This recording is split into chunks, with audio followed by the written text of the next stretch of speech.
Hey, how have you been, guys? I'm Paradoxic, and welcome back to Marvel's Agents of S.H.I.E.L.D. This time we're on Season 1, Episode 3, titled The Asset.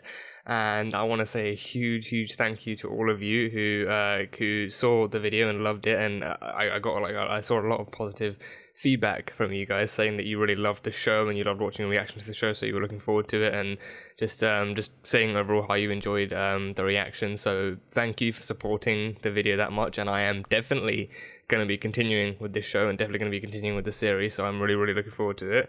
But a lot of you did enjoy it, so that just made me really happy to see, and it was a great motivator to actually continue with the series. But yeah, Agents of S.H.I.E.L.D., we are continuing it with episode 3 titled The Asset. The last one was 084, which is code for mysterious stuff that pops up on Earth that S.H.I.E.L.D. is called in to investigate.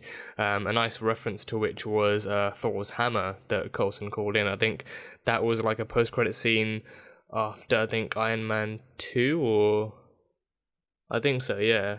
Yeah, I think it was like a post-credit to Iron Man 2, where like Coulson was standing outside the crater that Mjolnir crashed down into, and it was a nice reference to that. And I think no one's really confirmed this, but I think I did still kind of feel like maybe Cap, the discovery of Cap in the ice, like asleep in the ice, would have been an 084 as well, that S.H.I.E.L.D. was called in to investigate.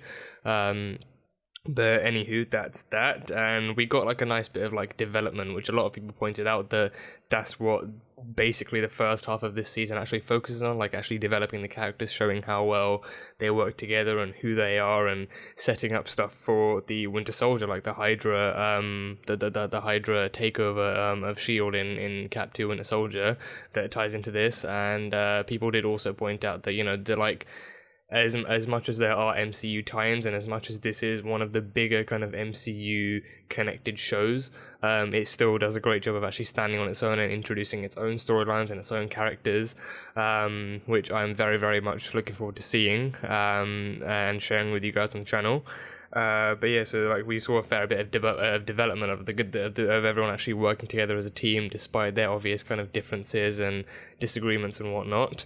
We saw Skye was brought on as a consultant, Coulson said, and given her background in like kind of, I think looking back, I'd say more media influencing. Like it's slightly less to do with hacking, or like a mixture of hacking, but overall it's kind of media influencing, because he did say that if word about the Tesseract technology that they found like actually got out to the public, then they would need, like, if word of that got out to the public, then they would need Skye to kind of change things up, twist things up, keep the public on the wrong track, and keep S.H.I.E.L.D. on the right track, so that they wouldn't stir up any kind of commotion or panic or anything like that.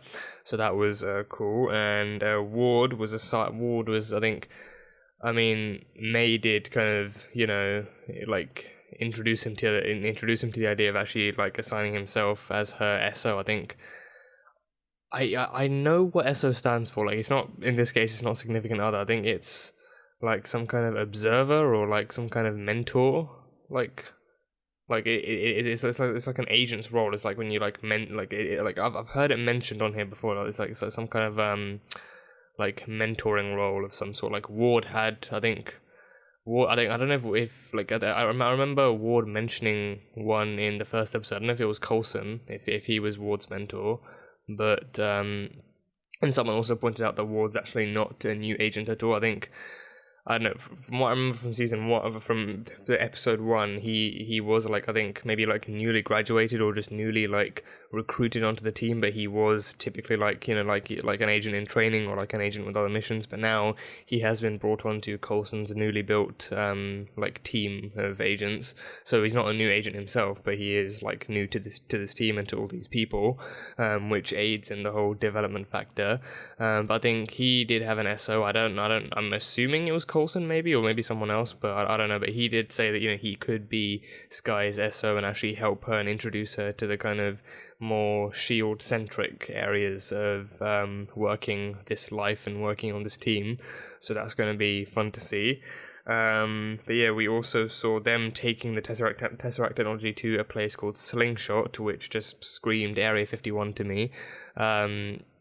And there, I think they sent it up in a rocket because Coulson said, you know, that this is too dangerous to be in the hands of any person or country, and no matter what country it's in, Camilla and her people or any other people would always come looking for it to try and, you know, try and gain power from it. So it had to be destroyed.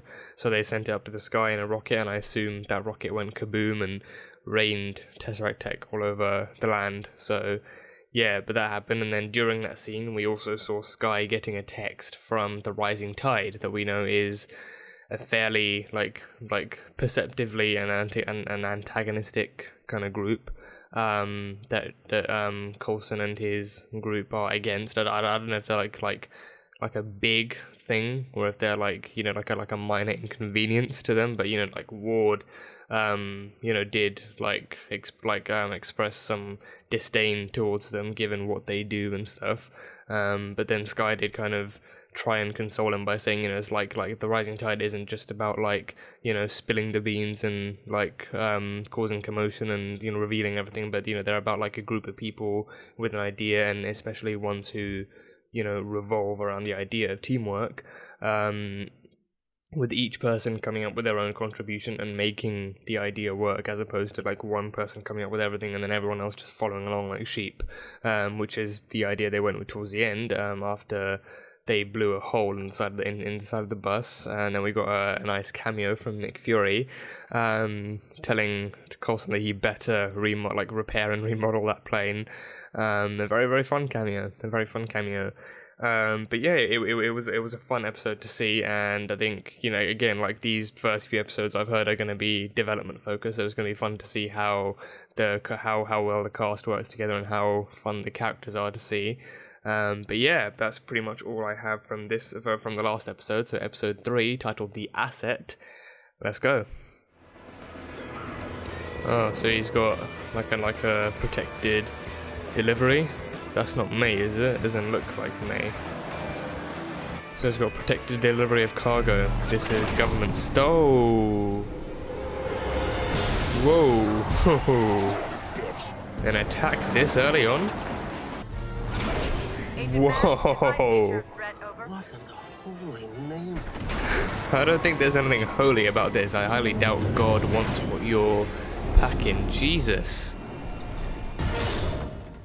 Hello. Are we there yet? But you didn't feel the truck rocking about and crashing, and you ask, "Are we there yet?" Like, is that what you think the routine travel path is? I don't ever want to do another pull-up again. Yourself hanging off the edge of a building 20 stories up? You don't want to do at least one. That's a good point. Until you're in that situation, you're like, "Oh, I never want to work out. It's too much effort." You mean my level 1 overshare that miraculously got you to cooperate? We don't have a truce, sir. Changing course. Briefing in 3. Looks like we're on the move. Oh, Ward, you sneaky little shit. Colorado airfield north. Invisible. Cool. Contextually speaking, not really, but kind of, yeah. I mean, invisible force wielders. Whoa. I think the electrostatic field's kind of activated some thing. Jesus. Okay, before a rock flies through May's skull, thank you. Oh, jeez. Paid me enough not to answer any questions like that. Oh, damn. Okay. Oh, nice one, Wardy boy. Oh, they paid you in bags of coins? Oh, gold bars. Huh. Paid you in gold. Now it really feels like the Old West. Yep. Gravitonium is an extremely rare high atomic numbered element. Gravitonium? So extremely rare. Which causes these wiggly bits here. But Wiggly bits, that I understand. the gravitonium erupt randomly, changing the rules of gravity around it. Ah. So now you can imagine what would happen to a big rig at 100 kilometers per hour. Ah. Everything powerful is dangerous. In the wrong hands, I'm not yes. gonna convince you with more They've made it Build a bigger. full-size generator. But I need you to tell me how to control the gravity fields. Oh, You can complete damn. your life's work. I plan to do this with or without you. So that would be able to do much larger scale damage. I could go in. Skye, this is serious. Wait, Oh wait, 'cause she's a consultant, isn't she? what are you saying? Well, I'm not an agent of S.H.I.E.L.D., so I can go in without breaking all these stupid rules. Yeah, she doesn't have proper International clearance. This isn't something. But you don't have the background or clearance or experience with any of this. I know. But I've got an invitation. Hacking can come in useful. Well, technically, it's an e-bite. Hacking can come in very useful. So she's gonna be their ears and eyes on the inside. Ignore protocol. Find connections and back doors that nobody else can see. Something else is bothering you. You need someone like her on your side, Ward. That was my moment. You asked. Rough upbringing, huh? But I did manage to. Getting the guns Yeah. one thing. Pulling the trigger. That is another. Yeah, so hold it, Now, aim it, squeeze. Where's your wife? Wife's name's Nadra. Nadra. Twin sons. She's staying at home with the boys. How's she doing? Oh, that's nice information relaying. Pleasure's mine. I could get used to this, people. Seriously, it worked. Yeah, just have them in your ear the whole time and just be Bravo. blurting out all Guys, sorts on of top professional dog. stuff. The eagle is landing on it. Not as hard to get into as the encrypted back channel you contacted us through to request the invite. Huh. That's sort of where I live. So he's aware of I it. did that. I mean, if you sign on.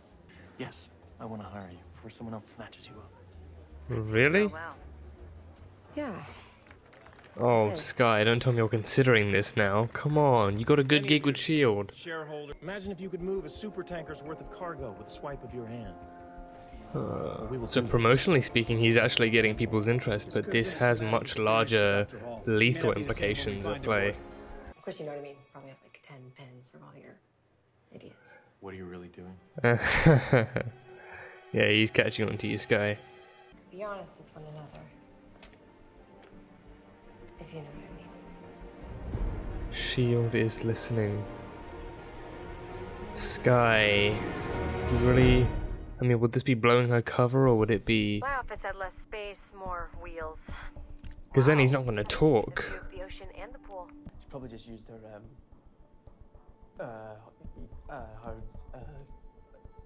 boobs. That's the only explanation. Oh my gosh, this Oh, shit. Oh, she dropped her Much better. thing into Felt the... that someone's watching my every move feeling since I failed my driver's license. Skye, What the hell's going on? this is dangerous. Something about S.H.I.E.L.D. not breaking international laws. They had no other options. Skye, Whereas what are you playing I like at? to keep mine open. They prey on fear and loneliness and desperation, and then they offer a home to those who have no one else to turn to. Don't listen to him, Quinn. I can offer you something better. Don't listen to her, to him, Skye. He finds ways to get under your skin. I can tell he's that kind of character. Saying his name repeatedly does not increase productivity. Oh, maybe it does. Okay. 2, 1. Come on, Ward. Come on. Oh, there we go. Okay, that was a close call. That was a very close call. I imagine had it gone halfway, he'd have lost his legs.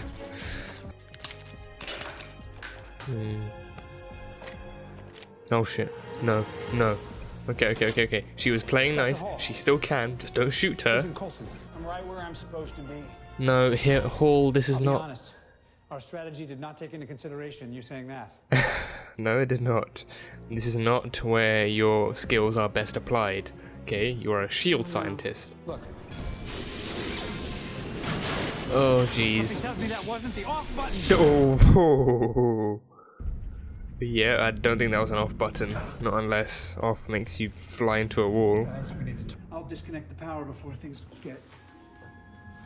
Whoa. Oh, and he's upside down. Oh, crap. Sworn to protect all mankind. No, apparently this is gravity defying. What I'm doing. But then again, Gravitonium is used to defy gravity, so what the hell?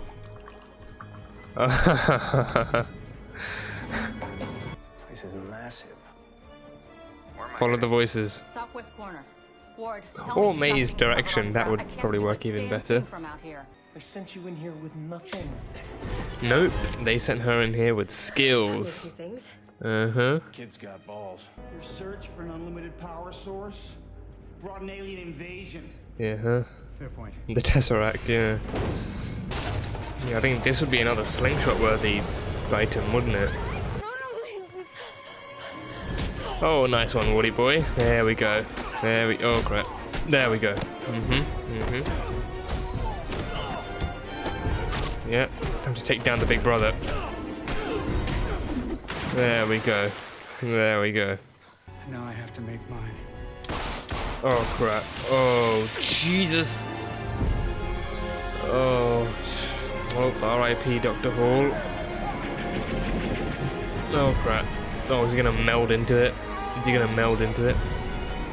Well, he's gone, that's for sure. He's dead. He's gone. Yeah, that's a great choice for a catalyst.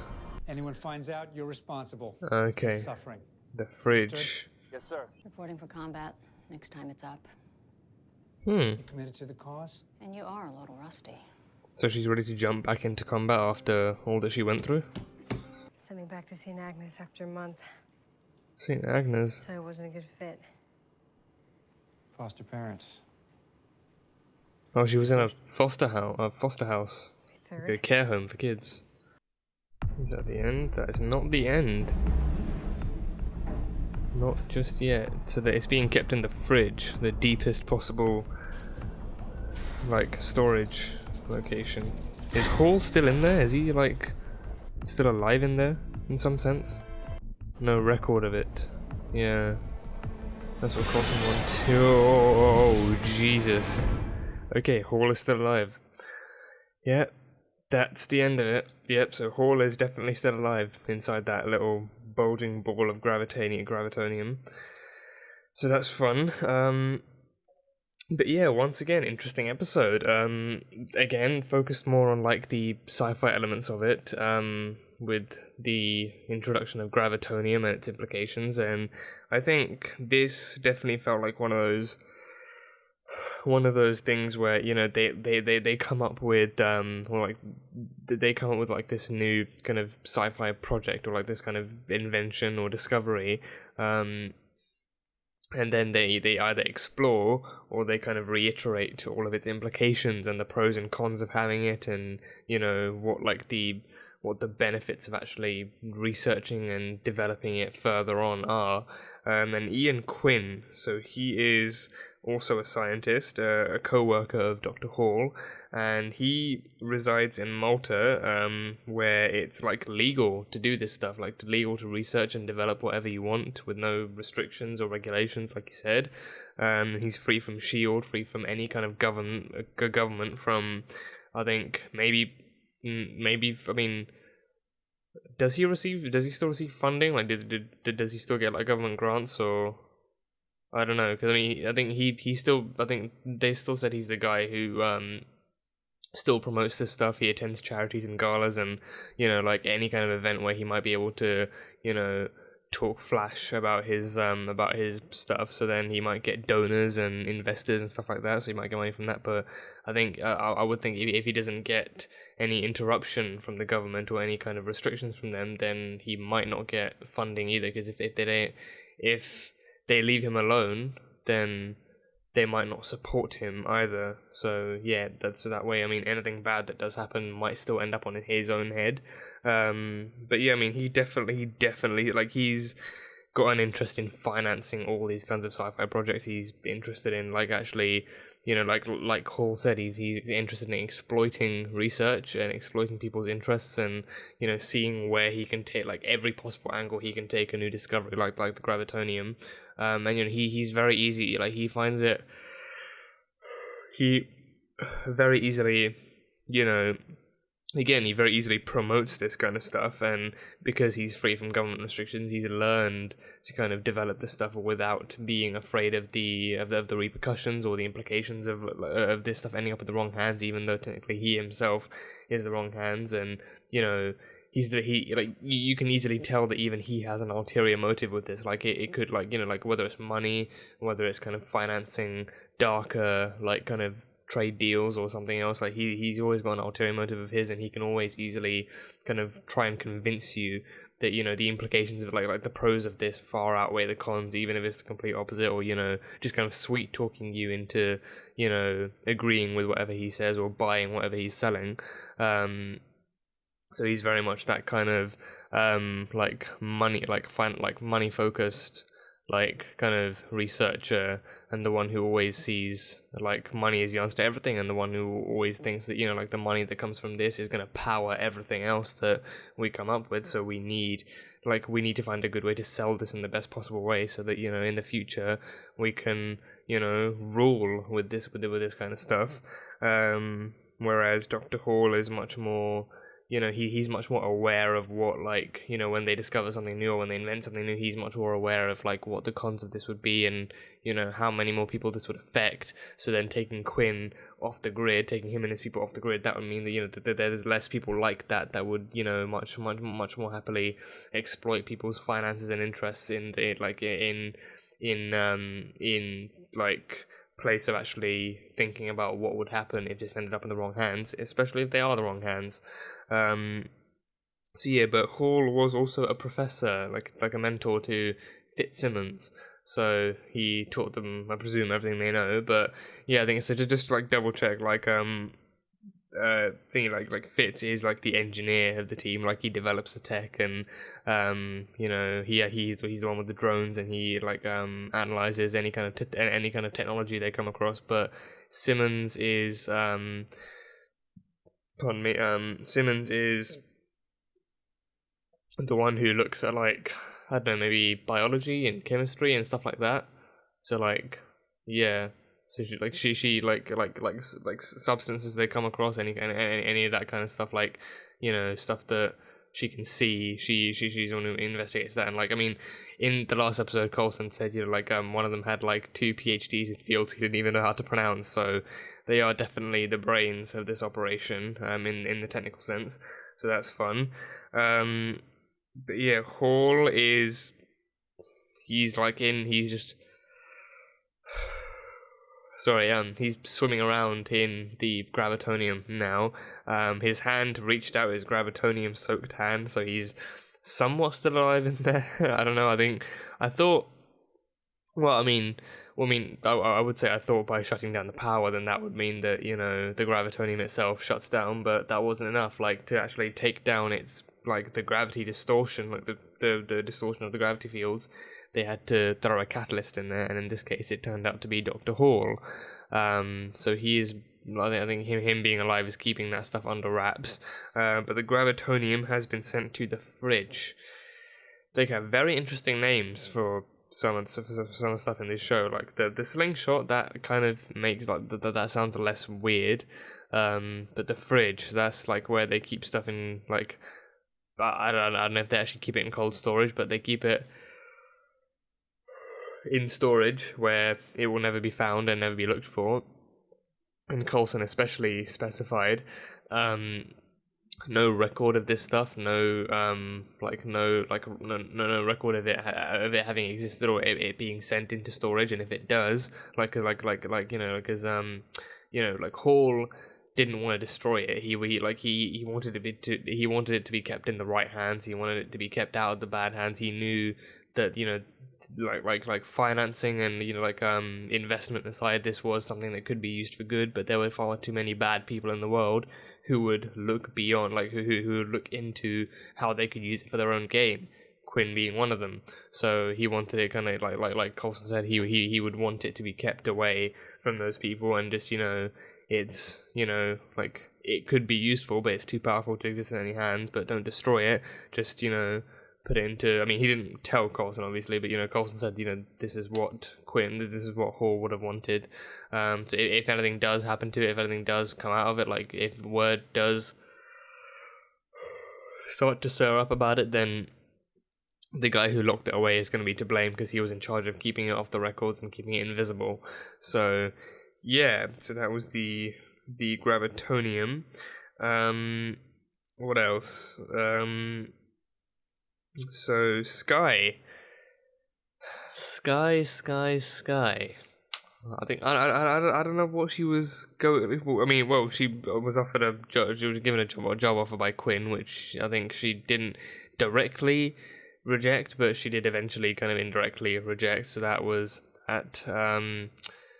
But then her dumping the earpiece into the champagne and then telling Quinn all about S.H.I.E.L.D. I mean, I guess in the end it did serve as somewhat of a distraction for when Coulson and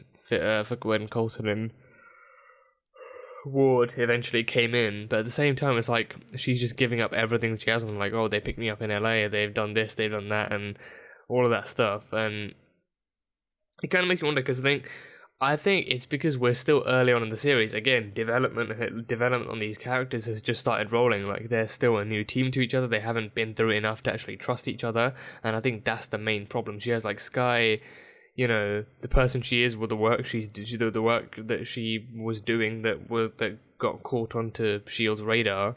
She, like, you know, was, you know, in their eyes, it was troublesome work, and even Ward, from the beginning here, he's had a distrust of her, so Skye herself, it wouldn't be implausible to think that, you know, she has a distrust of S.H.I.E.L.D., which is a government-funded agency, you know, like, she spent her life, like, working with the Rising Tide to actually get the truth out there in a safe way, to actually inform people of what's happening, and to not, like, start twisting the public's mind into believing one thing when the truth is really another, for malicious reasons. So, you know, I think it is safe to say that, you know, besides, like,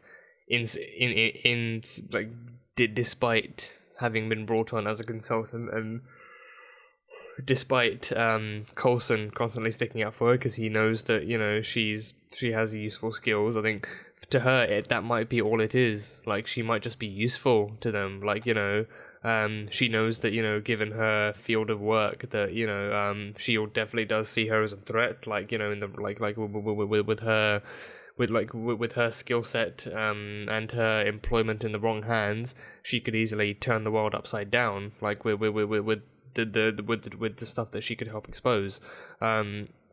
So, like, you know, she hasn't been with the team long enough to think that they actually care about her. Like, you know, given that they wouldn't have stumbled upon her in any other way, it's easy for her to think that, you know, oh, S.H.I.E.L.D. is just using me so that I'm not going to say anything bad about them. This way they can actually control her, control what she says and when she says it, under the guise of being like, oh, you know, we could use someone with your talents, you could do some real good, you could do some good work, but instead it could just be like, you know, okay, she's a threat, but this way she's a threat that we can handle, and that's what's necessary right now. That could be what's going on in her mind.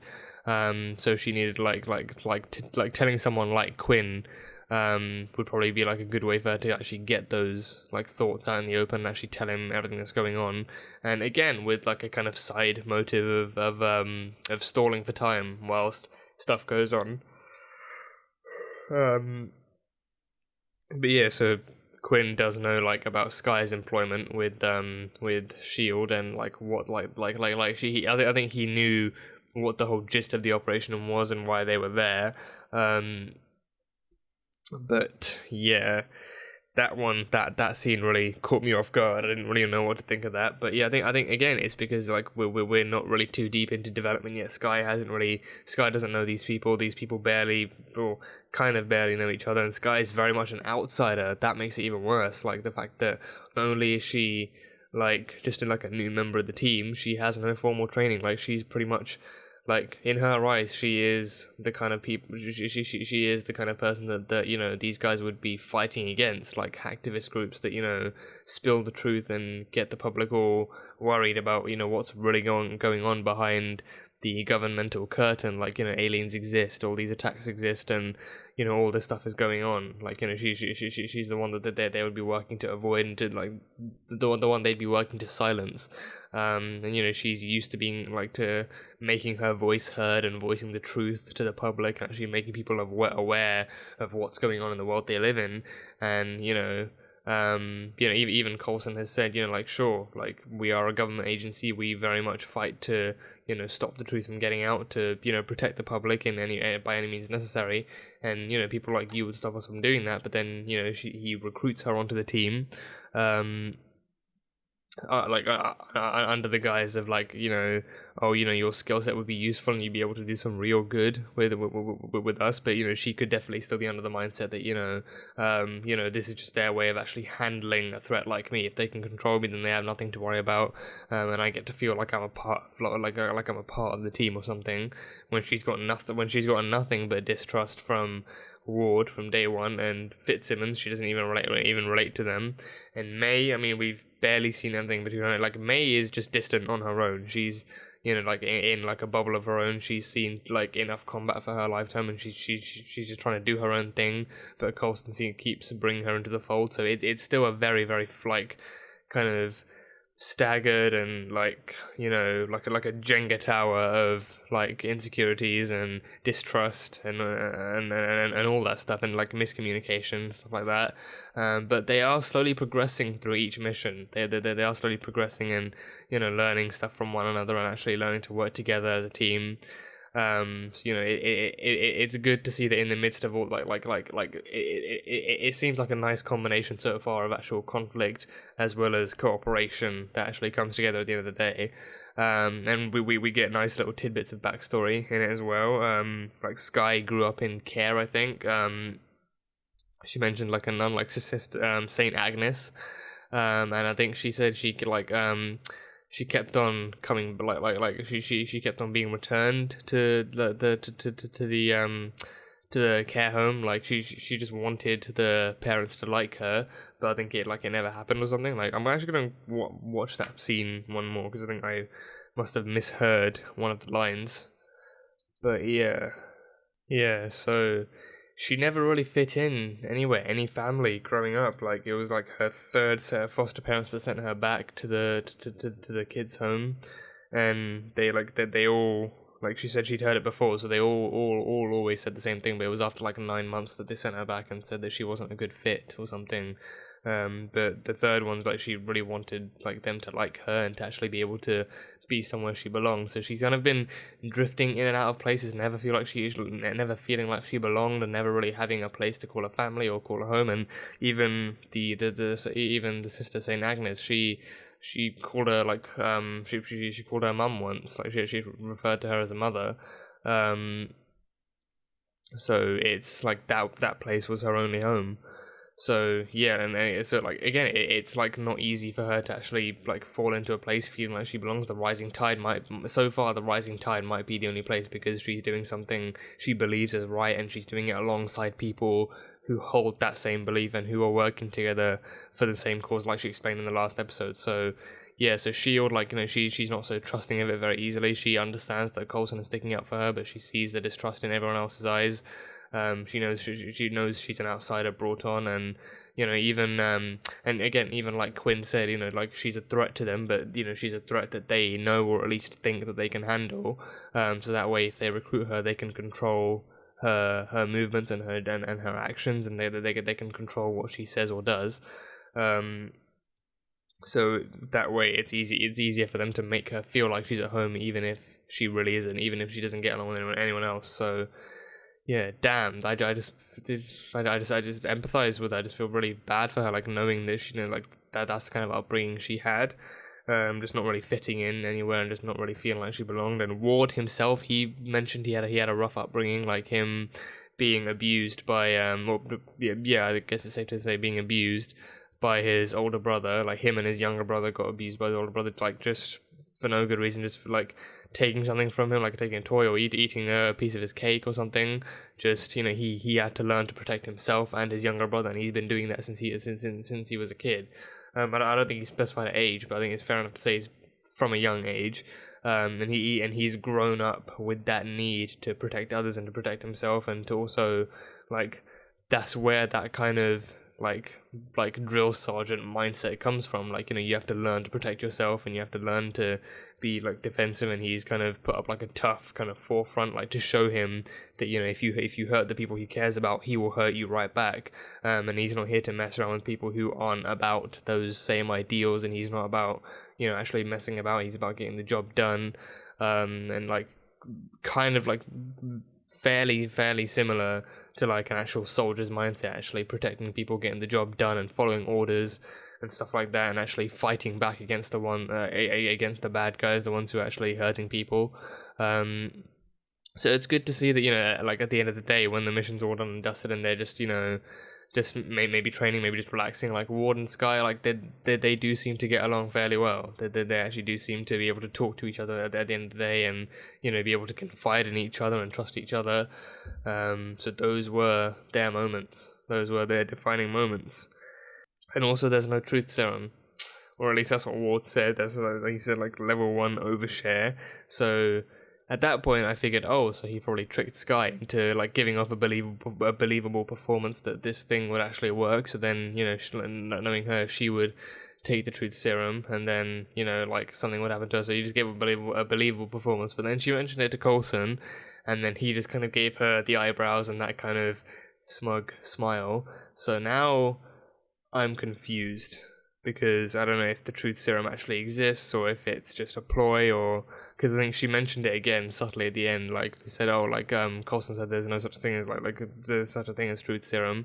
But now I think I am sticking with the belief that there actually is no truth serum. I mean, S.H.I.E.L.D. could very much, like, I think that's the funny thing about S.H.I.E.L.D., like, they very much could develop something like that, but the fact that they haven't, or maybe that they can't, but the fact that they've developed similar things gives them the edge in actually making in making people believe that, oh, we can get you spilling your deepest, darkest secrets in, like, in under 5 minutes, and, like, you want proof? Iron Man's working with us. Yeah, the dude who built that suit, he's working with us, and we're funding him. So yeah, like that kind of stuff is kind of funny to me. But yeah, that is pretty much all I have from this episode. It was, again, an interesting episode, plenty of development going on, and looking forward to seeing how all of that stuff rolls out until the big stuff starts kicking in. But this stuff is still very enjoyable. This is all very, very enjoyable material from the show. But yeah, that was Agents of S.H.I.E.L.D. Season 1, Episode 3, titled The Asset. So thank you guys so much for watching this video. If you guys enjoyed it, then salt and burn that like button. Comment on what you thought of the episode and what you think is coming up next for our Agents of S.H.I.E.L.D. And yeah, that's it. So I will see you guys next time.